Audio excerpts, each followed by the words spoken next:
आपण पाहत आहात नाशिक खबर न्यूज, जनतेचे हक्काचे व्यासपीठ। 5 लाखांची फसवणूक करणारा पाहिजे आरोपी दिंडोरीतून जेरबंद। गुन्हे शाखा युनिट 2 ची कारवाई।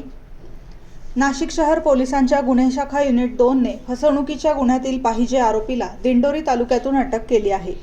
ही कारवाई पोलीस आयुक्त संदीप कर्णिक, पोलीस उपायुक्त किरणकुमार चव्हाण आणि सहाय्यक पोलीस आयुक्त संदीप मिटके यांच्या मार्गदर्शनाखाली करण्यात आली।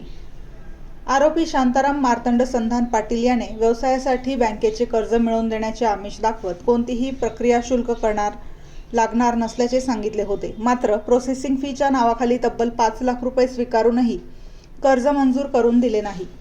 तसेच पैसेही परत न करता फिर्यादीची फसवणूक केल्याप्रकरणी चाळीसगाव पोलीस ठाणे येथे गुन्हा दाखल करण्यात आला होता।